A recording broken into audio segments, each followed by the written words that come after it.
NEET 2026 परीक्षा रद्द हो चुकी है और टीवी9 की मुहिम का बड़ा असर हुआ है, जहां पेपर लीक की सीबीआई जांच के आदेश को लेकर यह बड़ी खबर। बता दें, पेपर लीक के बाद एनटीए का फैसला, 23 लाख छात्रों को फिर परीक्षा देनी होगी। तो नीट 2026 परीक्षा रद्द हो चुकी है और टीवी9 की मुहिम का कैसे बड़ा असर हुआ है, एक एक जानकारी आपके सामने। जल्द बता दें, 23 लाख छात्रों को फिर परीक्षा देनी होगी। तारीख का ऐलान जल्द होगा। फिलहाल पेपर लीक के बाद एनटीए की तरफ से यह बड़ा फैसला और अब पेपर लीक की सीबीआई जांच के आदेश। बड़ी खबर है, नीट परीक्षा रद्द करने के बाद एनटीए ने कहा है कि विश्वास बहाली के लिए रद्द करने का ही फैसला लिया गया है। दोबारा रजिस्ट्रेशन की कोई जरूरत नहीं होगी और एनटीए ने हेल्पलाइन नंबर भी जारी किया है। यानी अब 23 लाख छात्रों को परीक्षा तो दोबारा देनी होगी, लेकिन एनटीए का यह बयान, विश्वास बहाली के लिए रद्द करने का फैसला, दोबारा रजिस्ट्रेशन की जरूरत भी नहीं होगी। खबर है कि नीट परीक्षा की नई तारीख का भी जल्द ऐलान किया जाएगा और दोबारा परीक्षा के लिए सेंटर नहीं बदले गए हैं। दोबारा फॉर्म भरने की भी कोई जरूरत नहीं होगी, कोई अतिरिक्त परीक्षा शुल्क भी नहीं देना होगा।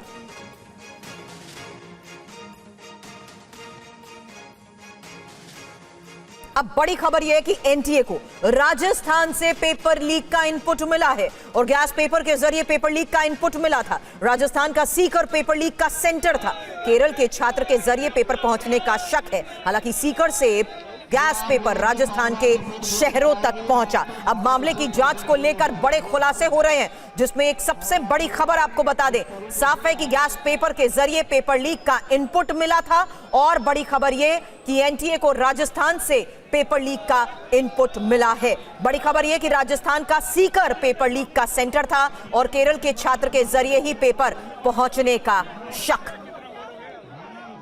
इस बीच एक और सबसे बड़ी खबर यह कि सीबीआई जल्द शुरू करेगी नीट पेपर लीक की जांच, जहां रेगुलर केस के बाद टीम सीबीआई बनाएगी और राजस्थान एसओजी से केस की फाइल भी सीबीआई लेगी। अब एनटीए से मिली जानकारी को भी जांच में शामिल किया जाएगा। यानी सवाल यह कि आखिर किस तरीके से आगे इस पूरे मामले की जांच सीबीआई को हैंडओवर की जा रही है, क्योंकि सीबीआई जल्द नीट पेपर लीक की जांच करेगी और रेगुलर केस के बाद टीम सीबीआई बनाएगी। राजस्थान एसओजी जो अब तक पूरे मामले की जांच कर चुकी है, उसको क्या क्या खुलासे हुए हैं, क्या क्या इनपुट मिला है, इसकी एक एक इंफॉर्मेशन आपके सामने रखेंगे। लेकिन राजस्थान एसओजी से केस की फाइल सीबीआई लेगी और एनटीए से मिली जानकारी को भी जांच में शामिल करेगी। फिलहाल ये इंफॉर्मेशन आपके सामने उन 5 बड़े सवालों के साथ, जहां देखिए गैस पेपर या लीक पेपर, क्योंकि अब एसओजी का यह तर्क है, लीक होता तो सोशल मीडिया पर खुलेआम नहीं फैलाया जाता। शक क्यों?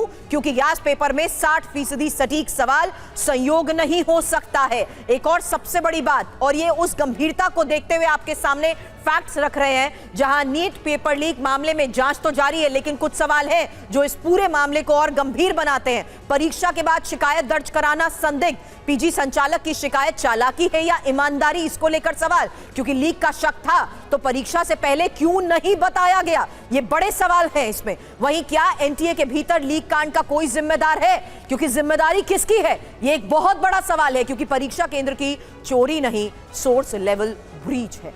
पूरे सिस्टम की विश्वसनीयता कैसे इस वजह से खतरे में है, ये एक बहुत बड़ा सवाल है। और साथ ही सरकार चाहती है, विपक्ष के ये आरोप है, सरकार चाहती है केरल में एफआईआर हो ताकि राज्य पर आंच ना आए, और बिना एफआईआर जांच का मतलब ना चार्जशीट ना कोई सजा।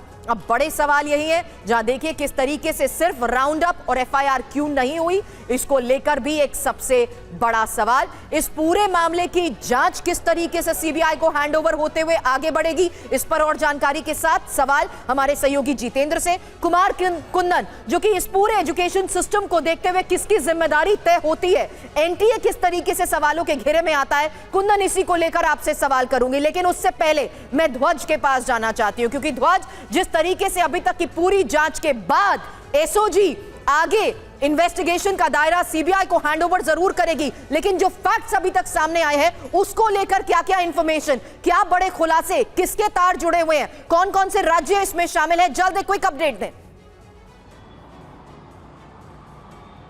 देखिए सुरभि, इसमें दो मुख्य किरदार हैं। एक मनीष है जो कि जयपुर से अरेस्ट हुआ है और ये जो है मास्टरमाइंड बताया जा रहा है, और एक जो सीकर से RK वंडावरिया यानी कि RK कंसल्टेंसी के नाम से उसका जो है पूरी तरीके से काम था वहाँ पर, और उसी ने मतलब जो है जयपुर से अरेस्ट जो मनीष हुआ है, इसी ने जो है सबसे पहले, यानी कि पेपर छपा भी नहीं था उससे पहले मनीष के पास आ गया था। मनीष ने अपने साथियों के माध्यम से पूरे राजस्थान भर में, खास तौर पर शेखावाटी, सीकर, झुंझुनू और नागौर और चूरू यहाँ पर उसने भेजा, और उसके बाद में यहाँ से अन्य राज्यों में भेजा गया। मनी ट्रेल की पूरी जानकारी SOG को मिल चुकी है, और उसके साथ साथ में कुछ स्टूडेंट जिन्होंने ये पेपर खरीदा था उन्हें भी जो है लेकर आई है और उनसे भी पूछताछ की जा रही है। इससे पूरा नेक्सस जो है पूरी तरीके से खुलासा जो पूरी तरीके से किया जा रहा है। राजस्थान में जो पेपर लीक हुआ उसका मास्टरमाइंड जो है जयपुर से गिरफ्तार मनीष था, ये SOG के सूत्र बता रहे हैं। ये पूरी रिपोर्ट उन्होंने NTA को आज सुबह भेजी है। उसके बाद NTA ने ये फैसला लिया है कि ये और ये माना है कि ये पेपर लीक हुआ था। इसकी जांच भी अब CBI करेगी, और इसके बाद में जो SOG है लगातार जो कोचिंग इंस्टीट्यूट है यानी कोचिंग माफिया है उनकी भी जो मिली भगत इसमें सामने आ रही है, उनसे भी पूछताछ करेगी। वो भी इनके राडार पर हैं, उनसे जानकारी ली जा रही है। लेकिन सबसे अहम सवाल, 1 महीने से राजस्थान में पुलिस और SOG के नाक के नीचे से ये जो क्वेश्चन पेपर है गैस पेपर के नाम से राजस्थान भर के व्हाट्सएप ग्रुपों में घूम रहा था, लेकिन किसी को भनक नहीं लगी, SOG को भनक नहीं लगी। और कुमार कुंदन, ये पिछले कुछ घंटों का मामला नहीं रहा। 3 मई से पहले पिछले कई दिनों से ये सर्कुलेशन होता रहा, जिसके बाद किस तरीके से छात्रों के भविष्य पर एक बार फिर से बड़ा सवाल खड़ा हो गया है। NTA ने एक पन्ना जारी करते हुए ये बात तो कह दी कि कोई रजिस्ट्रेशन फीस नहीं देनी होगी, दोबारा रजिस्ट्रेशन नहीं कराना होगा, एग्जाम तो लेकिन दोबारा देना होगा। लेकिन इसकी विश्वसनीयता पर तो अब सबसे बड़े सवाल खड़े हो चुके हैं एक बार फिर से। कुमार कुंदन, बहुत अहम है सुरभि, और आपको इसको समझना पड़ेगा कि NTA के ट्वीट किए हुए घंटे भर से ज़्यादा का वक्त हो गया है, लेकिन अभी तक शिक्षा मंत्रालय की तरफ से कोई प्रतिक्रिया नहीं आई है। वो शिक्षा मंत्रालय जो इस बात का दावा करता है कि देश में शिक्षा व्यवस्था को लेकर जितने भी वो आयाम स्थापित कर रहा है वो दूरगामी है। लेकिन आप इसको समझिए कि अभी तक धर्मेंद्र प्रधान की तरफ से कोई ट्वीट नहीं है, शिक्षा मंत्रालय की तरफ से कोई ट्वीट नहीं है, और देश में इतनी बड़ी घटना हो गई है, इतना प्रतिष्ठित परीक्षा कैंसिल कर दिया गया है, वो भी इस बात को लेकर क्योंकि उसका पेपर लीक हो गया था। और सिर्फ एक राज्य की कहानी नहीं है, केरल की कहानी है, राजस्थान की कहानी है, महाराष्ट्र में लातूर की कहानी है, उत्तराखंड की कहानी है, और जो सूत्र है वो बता रहे हैं कि कुछ तारीख बड़े सवाल इस वक्त TV9 के बड़े सवाल है जो बात आप इस वक्त कुमार कुंदन कह रहे हैं। जल्द आपके पास आती हूं, क्योंकि जिम्मेदारी तय कैसे होगी। अब नीट क्लीन क्यों नहीं है, फिलहाल इसको लेकर बड़े सवाल आपके सामने रखूं उससे पहले इस वक्त की एक और बड़ी खबर का रुख करते हैं। फिलहाल केजरीवाल क्या कह रहे हैं, आइए सुनते हैं। हमारा एक छोटा सा घर होता था वहाँ पे हिसार में, ऊपर एक छोटा सा कमरा बनवा लिया था। 24 घंटे उस कमरे में बैठा मैं तैयारी करता रहता था। फॉर्चुनेटली उन दिनों में पेपर लीक नहीं हुआ करते थे। इतना गरीब परिवार होते हैं वो गरीब परिवार, कोचिंग इतनी महंगी है, कोचिंग करने के लिए कई लोग दिल्ली आके रुकते हैं, दिल्ली में किराए की जगह लेते हैं बच्चे, अपने माँ बाप, कई लोगों के माँ बाप अपनी सोना गिरवी रख देते हैं, जमीन बेच देते हैं बच्चे को कोचिंग कराने के लिए, और उसके बाद अगर पेपर लीक हो जाए तो उससे बड़ा मैं समझता हूं कि धोखा किसी के साथ नहीं हो सकता। और ये नीट का पेपर पहली बार लीक नहीं हुआ, मेरे ख्याल से एक बार 17 में हुआ था, एक बार 21 में हुआ था, फिर एक बार 24 में हुआ था, और एक बार अब लीक हुआ है। 4 बार पेपर लीक हो चुका। तो पेपर ऐसे तो लीक होते नहीं है। इसका मतलब बहुत बड़े स्तर के ऊपर कुछ ना कुछ तो कल्यूजन है, मिली भगत है, पॉलिटिकल पेट्रोनेज है। मैं ये जानना चाहता हूं जिन्होंने 2017 का पेपर लीक किया था वो आज कहां हैं, उनको सजा मिली? जिन्होंने 2021 का पेपर लीक किया था उनको सजा मिली? जिन्होंने 2024 का पेपर लीक किया सबकी बेल हो गई, सारे बाहर हैं, सबको कह दिया गया अब अगले पेपर के लीक करने की तैयारी करो, और वो कर रहे हैं। पेपर लीक पे लीक, लीक पे ये चल क्या रहा है इस देश के अंदर? और मैं पूरी जिम्मेदारी के साथ कहता हूं, सरकार चलाना कोई आसान काम नहीं है, सरकार चलाना बहुत मुश्किल काम है। जिन लोगों से एक पेपर ठीक से नहीं होते बिना लीक करवाए, वो सरकार क्या चलाएंगे? मिले हुए हैं ये लोग। It is a case of complete कल्यूजन। लाखों करोड़ों बच्चों के भविष्य के साथ खिलवाड़ किया जा रहा है। उन सब बच्चों के साथ मेरी संवेदनाएं हैं, और मैं उन सब बच्चों को बोलना चाहता हूं कि सड़कों के ऊपर उतरना पड़ेगा। ये सरकार केवल और केवल जन आंदोलन की भाषा समझती है और केजरीवाल आप लोगों के साथ है। Thank you. सवाल उठाए कि 4 बार पेपर लीक हो चुका है, अभी तक क्या हुआ? एक बार फिर से वैसा ही हुआ जो इससे पहले 2024 में हो चुका है। हालांकि इस वक्त आपको बता दें, ये एक बड़ा सवाल है कि आखिर नीट क्लीन क्यों नहीं है, और यही TV9 भी पूछ रहा है कि देश में कब तक पेपर लीक होते रहेंगे। एनटीए को पेपर लीक पर क्या जानकारी मिली और नीट परीक्षा में गड़बड़ी आखिर कब तक? हालांकि एक और सबसे बड़ा सवाल, सीबीआई जांच की बात कही जा रही है। सीबीआई जांच में एनटीए की जिम्मेदारी तय होगी क्या? यह एक बहुत बड़ा सवाल है, क्योंकि पेपर लीक नहीं होने का भरोसा कौन देगा? और एनटीए की तैयारी पूरी थी तो पेपर लीक हुए कैसे? क्योंकि 23 लाख छात्रों के नुकसान का जिम्मेदार कौन है, ये एक बड़ा सवाल है। इसी सवाल के साथ कुमार कुंदन के पास मैं जाऊं, उससे पहले हमारे अलग अलग राज्यों से सहयोगी भी हमें ज्वाइन कर चुके हैं। शालिनी वाजपेयी हमारी सहयोगी हमें ज्वाइन कर चुकी है, और इस बीच हमारे सहयोगी रमन सैनी भी इस वक्त हमें ज्वाइन कर चुके हैं। रमन, जाहिर सी बात है जम्मू में भी वो रिएक्शन सामने आ रहे होंगे, क्योंकि अलग अलग राज्यों के छात्रों का भविष्य जिस तरीके से दांव पर लग चुका है, जिम्मेदारी तय कैसे होगी इसको लेकर, ये इस वक्त का एक सबसे बड़ा सवाल है। जी हाँ, बिल्कुल सुरभि, आपने सही कहा कि ये इस वक्त का सबसे बड़ा सवाल है कि जिम्मेदारी जो है वो किस तरीके से तय होगी। मैं इस समय पड़ोजी एक इंस्टीट्यूशन है जो मेडिकल और जेई के एग्जाम्स जो हैं उनकी तैयारियां करवाती है, और यहाँ पर आप देखिए बहुत सारे बच्चे जो हैं वो अभी बैठे हुए हैं, और इस फैसले के बाद कहीं ना कहीं इनको भी अब इस बात को लेकर असमंजस की स्थिति बन गई है, क्योंकि ये बच्चे वो हैं, इनमें से कई बच्चों ने अभी जो मेडिकल के एग्जाम्स, नीट का एग्जाम जो हुआ था उसे यहाँ पर दिया था, और कुछ बच्चे जो हैं वो अभी तैयारी कर रहे हैं। हम इन्हीं बच्चों से बात करते हैं। आपका क्या नाम है बेटा? सहजलीन। ये बताइए, अभी जो एग्जाम अभी आपको मालूम चला है कि नीट का कैंसिल हो गया, उसके बाद क्या कुछ रिएक्शन है आपका, क्योंकि तैयारी पिछले कई सालों से आप लोग लगातार कर रहे हैं? सर, ये बहुत डिसअपॉइंटिंग है। जैसे 2024 में भी लीक हुआ, उसके बाद इन्होंने पेपर टफ कर दिया। अब जब 2026 में भी पेपर लीक हुआ है, तो जिन बच्चों ने ऑनेस्टी से पेपर दिया था उनका स्कोर अच्छा रहा था, ऑब्वियसली मेरिट इस बार बहुत हाई जानी थी। और जब पेपर लीक हो जाता है तो ऑलरेडी इतने बच्चे जो हैं वो जिन्होंने पेपर में चीटिंग की थी वगैरह, जो पेपर लीक हुआ उससे मेरिट तो पहली बात ऑलरेडी हाई चली गई, और जो सीट्स थी वो ऑलरेडी बाकी बच्चे ले गए। तो अब जब ये दोबारा पेपर हो रहा है, जब ये दोबारा पेपर होगा तो बच्चे तो काफ़ी डिसअपॉइंट हो जाएंगे कि हमने इतनी मेहनत की फिर भी हमें दोबारा देना पड़ रहा है। यहाँ पर कुछ और भी बच्चे हैं, आप क्या कहेंगे? जिस तरीके से नीट का पेपर कैंसिल किया गया और हर साल नीट के पेपर को ही कहीं ना कहीं टारगेट कर रहे हैं, पेपर लीक हो रहे हैं, एक कहीं ना कहीं मायूसी आ जाती है आपके पास? मेरा ये मानना है कि बहुत बच्चे होते हैं अपने चाइल्डहुड ईयर से यही सोचते हैं कि किसी को डॉक्टर बनना है या किसी को किसी स्ट्रीम में जाना है। एनटीए कितनी बड़ी एजेंसी है जो इतने पेपर्स कंडक्ट करा रही है, अगर वो ऐसी चीज़ें करेगी आगे तो बच्चों का ट्रस्ट ही ब्रेक कर रही है और कुछ नहीं कर रही है। और ऐसे वो इतने बड़े बड़े ट्वीट्स डालती है जिसमें वो ये चीज़ लिख रही है कि we are 10 step ahead, it is not a school exam, it is something at you versus the system. और फिर उनसे ऐसी गलतियाँ एक्सपेक्ट करना बड़ा ऐसे इम्पॉसिबल सा लगता है। And it also raises a question on trust on the system, जो बात ये बच्ची भी इस वक्त कह रही है हमारे सहयोगी से बात करते हुए। हालांकि नीट पेपर लीक मामले पर ही TV9 भारतवर्ष से राजस्थान की डेप्यूटी सीएम दिया कुमारी ने क्या कहा, एक बड़ी खबर इस वक्त हम आपको बता दें। पेपर लीक मामले में जांच की जाएगी और दोषियों को बख्शा नहीं जाएगा। हालांकि पेपर लीक मामले में सख्त कार्रवाई होगी। बिल्कुल उस पर भी जांच कर रहे हैं और वो रद्द भी हो गई है, तो उस पर बिल्कुल ही कार्रवाई होगी सख्त से सख्त, जिन्होंने भी जो भी इसके पीछे हैं। और बिल्कुल हमारी सरकार बहुत संवेदनशील है, इसमें बिल्कुल भी किसी को भी बख्शा नहीं जाएगा।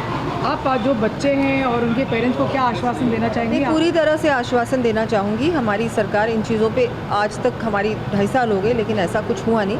और ये जो भी कारण रहे होंगे इस पे मुझे लग रहा है बहुत ही हाई लेवल पे जांच हो।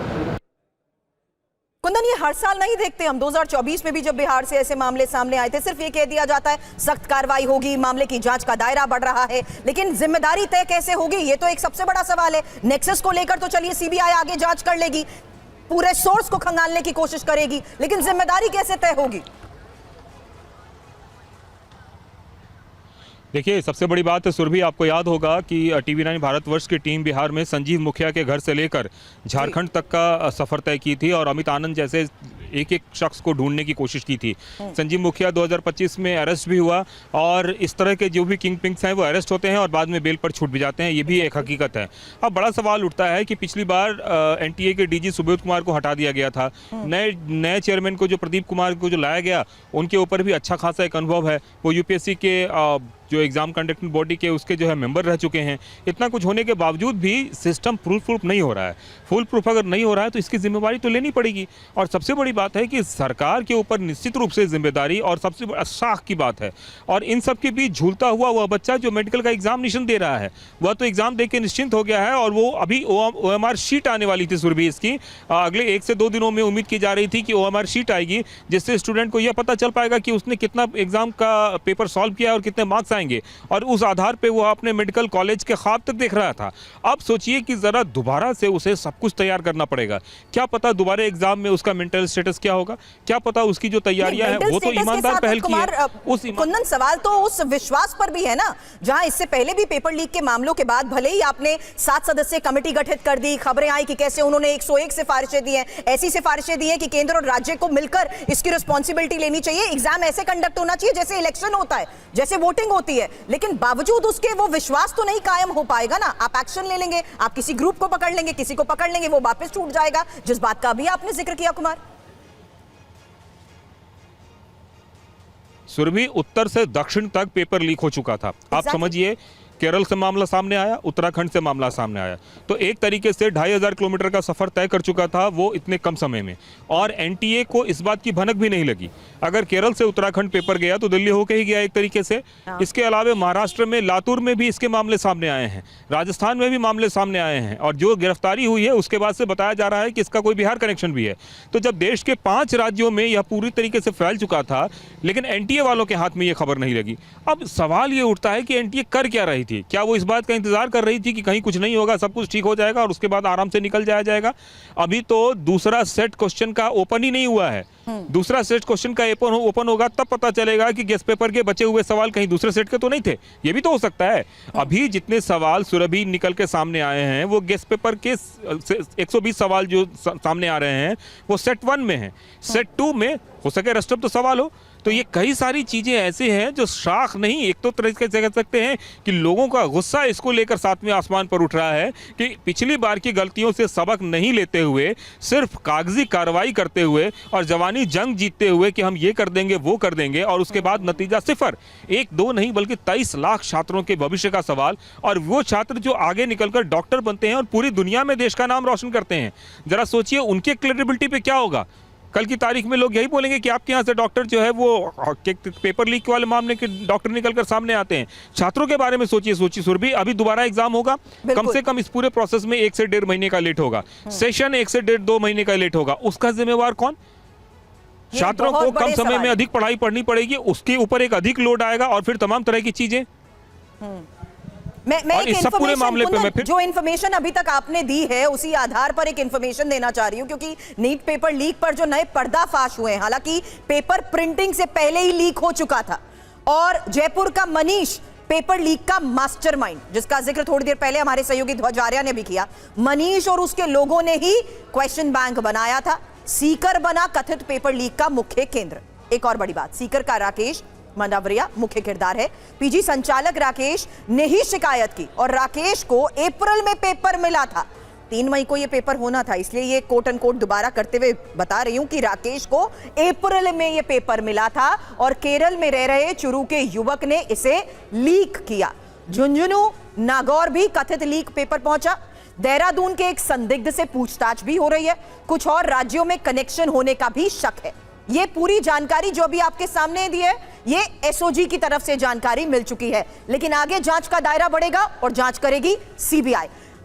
जितेंद्र हमारे सहयोगी इस वक्त हमें ज्वाइन कर चुके हैं। जितेंद्र, ये बहुत चैलेंजिंग भी होता है और जानना सबसे बड़ी प्राथमिकता होती है कि आखिर शुरुआत कहां से हुई। अब अगर ये फैक्ट्स हमारे सामने हैं कि कैसे केरल में रह रहे एक युवक के जरिए ये पेपर आगे लीक हुआ, झुंझुनू नागौर अलग अलग राज्यों तक ये पेपर पहले ही पहुंच चुका था, यानी एक बहुत कंट्रोल्ड तरीके से ऐसा नेक्सस है जो ऑपरेट कर रहा है, जिसकी भनक एनटीए को नहीं हो पाई।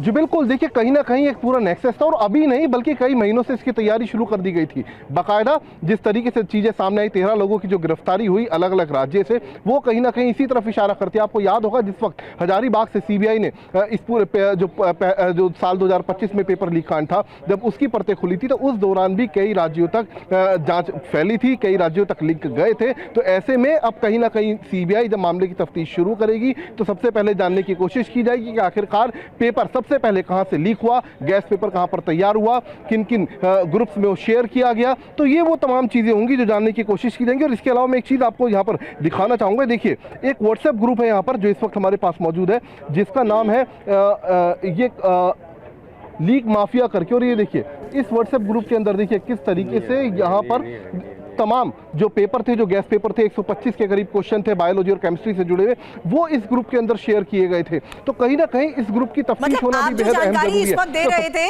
कि ये बकायदा ग्रुप्स बने हुए थे सोशल साइट पे और इन्हीं व्हाट्सएप ग्रुप्स के जरिए, इस चैट के जरिए और पर्दाफाश हो रहे हैं। शालिनी जल्द एक इंफॉर्मेशन हम तक पहुंचाना चाहती है, बताएं शालिनी, क्योंकि ये एक बार फिर से छात्रों के भविष्य को लेकर बड़े सवाल खड़ा कर चुका है और आप तो हमेशा स्टूडेंट्स के साथ साथ एडमिनिस्ट्रेशन के उन लोगों के कांटेक्ट में रहती है शालिनी, जिनकी ये रिस्पॉन्सिबिलिटी होती है कि ये एश्योरेंस मिल सके कि उनके भविष्य पर कोई आंच नहीं आएगी। बिल्कुल, मैं आपको बता दूं इससे पहले 2015 में जो एग्ज़ाम हुआ था वो भी 3 मई को हुआ था और वो जो है कैंसिल करना पड़ा था, मेडिकल एग्ज़ाम जो हुआ था, और उसकी जो अगली तारीख आई थी वो 26 जो है वो जुलाई आई थी। तो कहीं ना कहीं लोगों को ये लग रहा है कि इस बार भी जो तारीख आएगी नेक्स्ट वो कहीं ना कहीं जुलाई के आसपास की हो सकती है। उसके अलावा अगर मैं बात करूँ 2024 में नीट यूजी के एग्ज़ाम को लेकर तमाम सवाल खड़े हुए थे, कई जगहों पर जो है वो पकड़े भी गए थे, बहुत सारे लोगों की गिरफ्तारी भी की गई थी। तो लेकिन उसके बाद भी एनटीए ने सारे छात्रों का एग्ज़ाम कैंसिल नहीं किया था, पूरी तरह से रीनीट नहीं कराया था, सिर्फ 1563 छात्रों का ही रीनीट कराया था। उसमें से भी 850 के आसपास ही छात्रों ने रीनीट दिया था। क्या इस बार जो है सारे छात्रों का अगर रीनीट होता है तो कितनी बड़ी ये कवायद होगी कहीं ना कहीं एनटीए के लिए और उन छात्रों के लिए भी जो लाखों रुपए देकर कोचिंग में तैयारी करते हैं, कोचिंग में एडमिशन लेते हैं और उसके बाद जब एग्ज़ाम जो है वो रद्द हो जाता है तो उनके सामने बहुत तरह की परेशानियां सामने आती हैं उनके सामने, क्योंकि इस बार यही वजह है कि वो इसी गुस्से के साथ इस वक्त अलग अलग जगहों पर प्रदर्शन की भी शालिनी तस्वीरें आ रही हैं। शुक्रिया फिलहाल पूरी जानकारी के लिए शालिनी आपका। और इस बीच लगातार जो तस्वीरें सामने आ रही हैं, एक बार फिर से जम्मू का रुख करते हैं। रमन हमारे सहयोगी इस वक्त कुछ स्टूडेंट्स के साथ भी मौजूद है। जी रमन।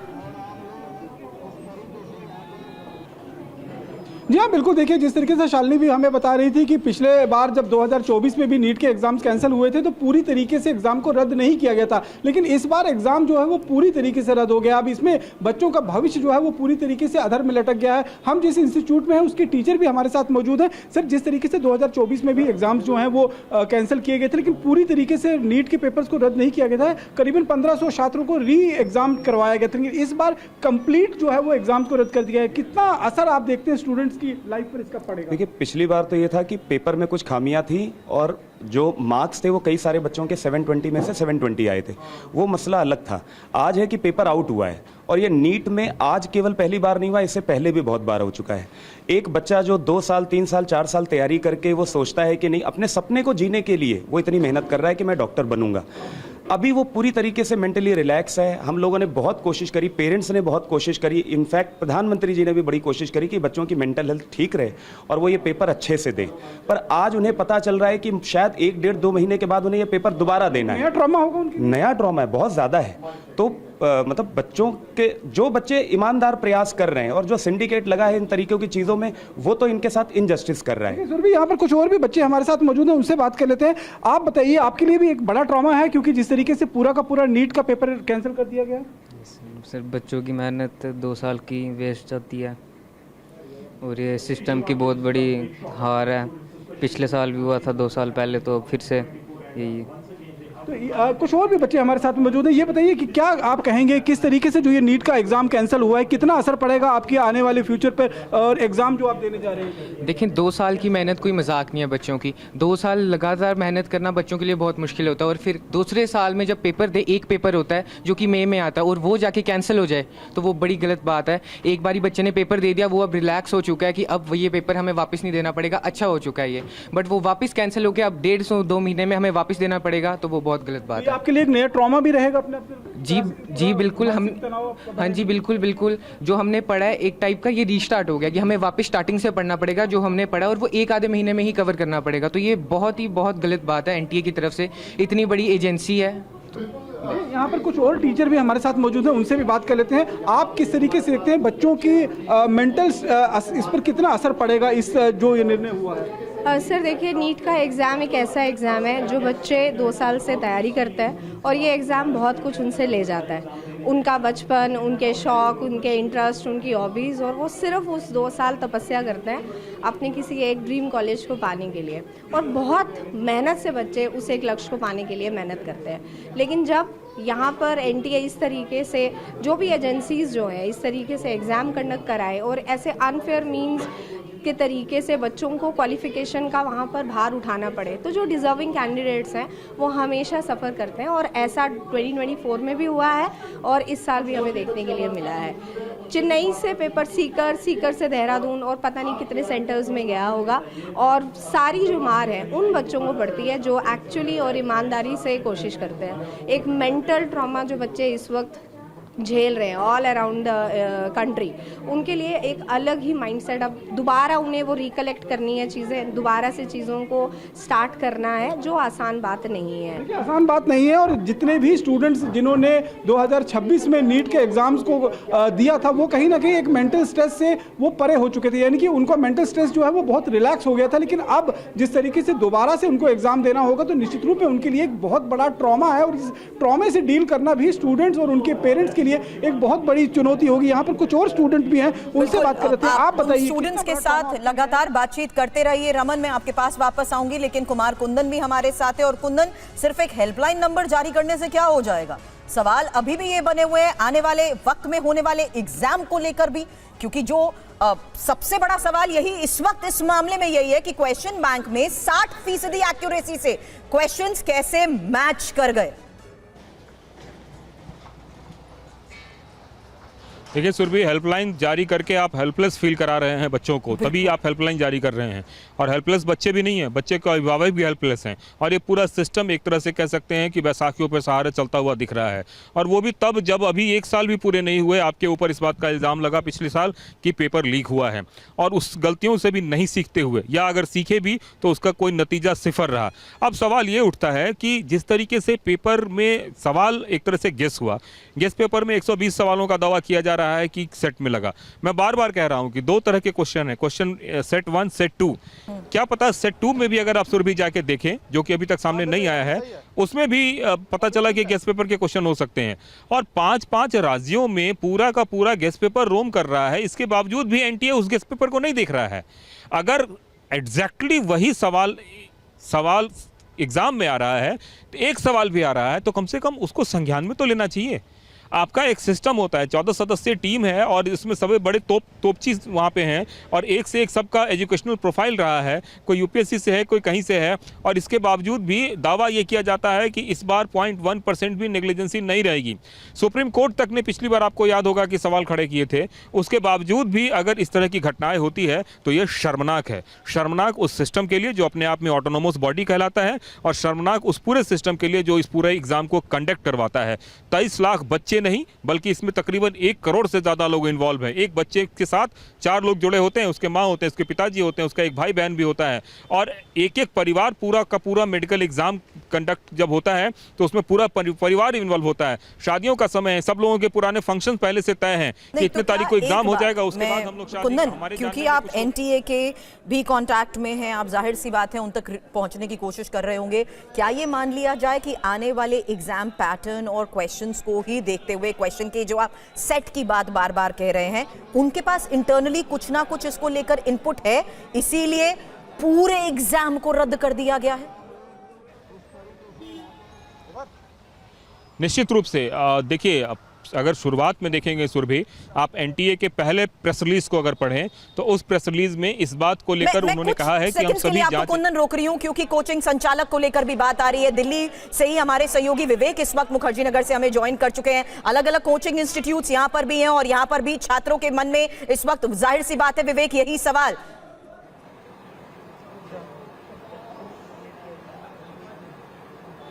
देखिए कहीं ना कहीं छात्रों के अंदर भी कई सवाल है, सीधे बातचीत करते हैं छात्रों से कि आखिरकार जिस तरह से परीक्षा रद्द हुई है उनका क्या कहना है। नीट की परीक्षा रद्द हो गई है, इसको लेकर आप लोग क्या कहेंगे, किस तरह की परेशानी आप लोगों को आने वाली है और कितने चैलेंज रहेंगे इस?